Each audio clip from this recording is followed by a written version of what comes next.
Wrestlers of professional caliber emerge from diverse backgrounds, with the elite among them eventually securing chances to excel with the premier organization in the industry, WWE.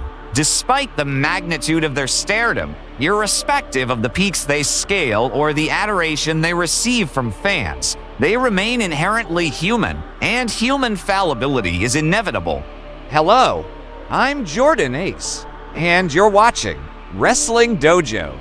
Considering this, it may come as a shock to discover that certain beloved WWE wrestlers have faced arrest and served time in jail at various points in their lives. But which wrestlers have spent time in prison? Get comfortable and we'll find out.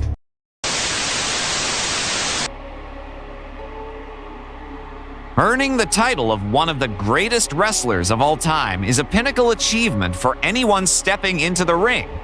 To claim that distinction in both professional and amateur wrestling is remarkable, an accolade held by Kurt Angle in both realms, leaving little room for debate.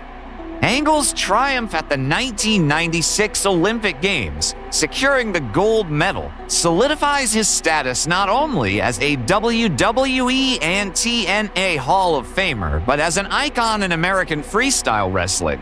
Regrettably, Angle's legal issues must also be addressed. Since 2007, the Olympic gold medalist and Hall of Famer has faced multiple charges for DUI. In 2013, he committed to rehab and has remained clean since then. Many of Angle's struggles can be traced back to not only alcohol but also painkiller addiction, stemming from severe neck injuries that included several breaks and numerous surgeries. Winning an Olympic gold medal with such injuries exacts its toll, and Angle endured years of hardship due to his neck problems. In another tale of redemption, Booker T overcame immense adversity, losing both his parents as a teenager and subsequently serving a 19-month sentence in jail for armed robbery. His autobiography, aptly titled Booker T, From Prison to Promise, encapsulates his journey. With 2 WWE Hall of Fame rings, one earned individually and the other with Harlem Heat, it's challenging to find a more fitting title. Booker admitted his guilt in the robberies and took a plea deal. He was given a 5-year sentence and was sent to a state prison where inmates were expected to spend hours clearing fields by hand. Booker was able to earn his GED there. After 19 months behind bars, Booker was released on parole. He stole from a drug dealer in order to obtain the funds he needed to pursue custody of his son. The child's mother had drug problems and the boy had been sent into foster care. But Booker's main focus after prison was moving on with his life. Booker's brother helped Booker find work as a security guard. That opportunity ended when the employer learned of Booker's prison record. Fortunately, his boss had appreciated Booker's work and gave him a job at a mini storage site. Among the group, MVP's journey stands out as a remarkable tale of redemption. Alvin Burke Jr. delved into a street gang during his youth, leading to a 6-month stint in a juvenile detention center for his involvement in a robbery. Later, he served 9.5 years of an 18-year sentence for armed robbery and kidnapping. During his incarceration, seeking transformation, Burke embraced Islam and adopted the name Hassan Assad, though he has since declared himself an atheist. Regardless of his religious beliefs, he emerged from prison as a changed individual. Through a work release program, he connected with primetime Daryl D., a corrections officer and independent wrestler. Trained by the likes of Sulman Alex G. and Norman Smiley, Burke honed his skills on the independent circuit before securing a developmental contract with WWE in 2005, training at Deep South Wrestling. The MVP persona debuted on a 2006 episode of SmackDown, marking the beginning of an illustrious career.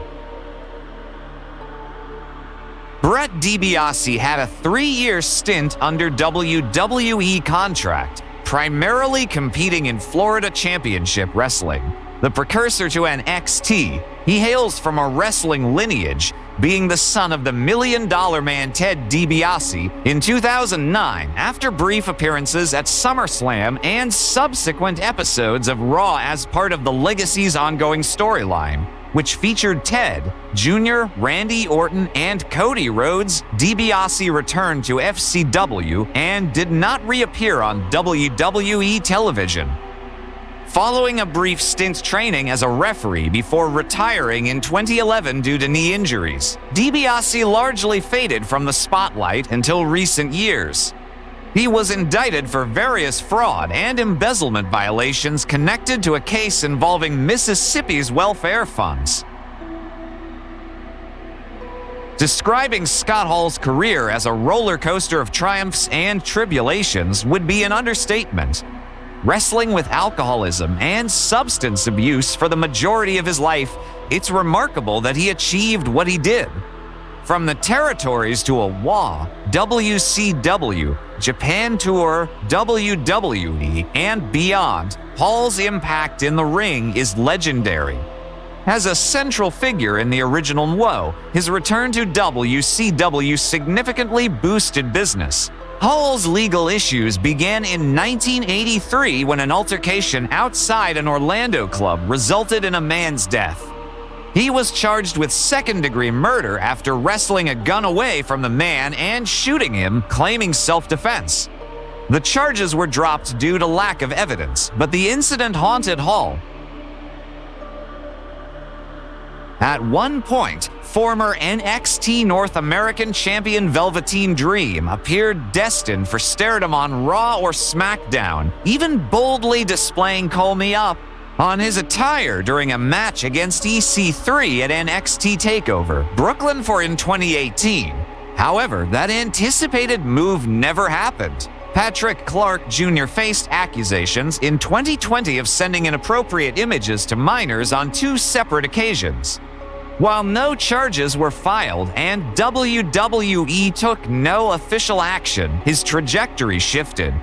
He continued to be involved in storylines, including challenging Adam Cole for the NXT Championship, but vanished from WWE TV in 2021 and was released in May of that year. Despite intermittent rumors about a potential comeback, it seems increasingly unlikely, particularly with Clark's subsequent troubles.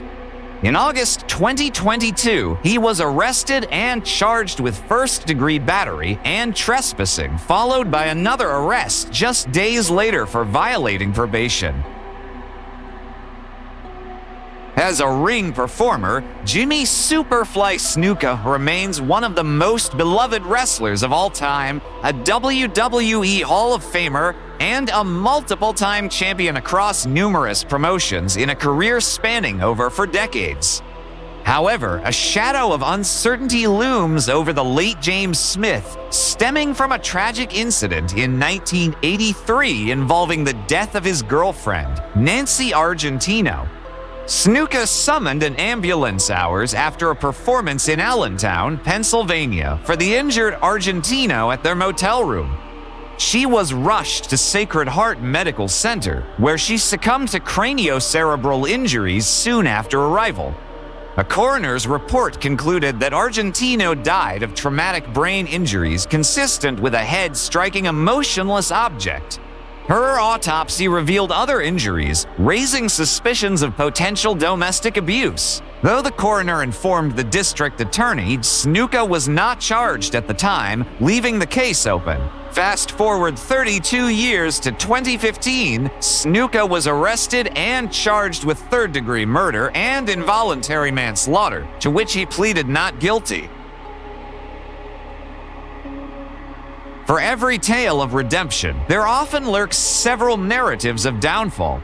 Tammy Sunnysich. Her wrestling journey commenced in 1992, initially as a side gig alongside her boyfriend Chris Candido. Rapidly ascending in popularity, Sunny became a sensation, even earning the title of the most downloaded woman on AOL in 1996, following a hiatus, during which she sporadically appeared with Candido in ECW. Sunny returned to WWF in 1998. However, rumors of backstage turmoil and substance abuse marred her tenure, resulting in her release. Rejoining ECW under her real name, Sitch remained active until her arrest for violating a restraining order, prompting her departure in 1999. From 2000 onwards, Sitch made appearances for WCW and various independent promotions, occasionally resurfacing on WWE television, culminating in a Hall of Fame induction in 2011. Yet, her trajectory took a dark turn thereafter.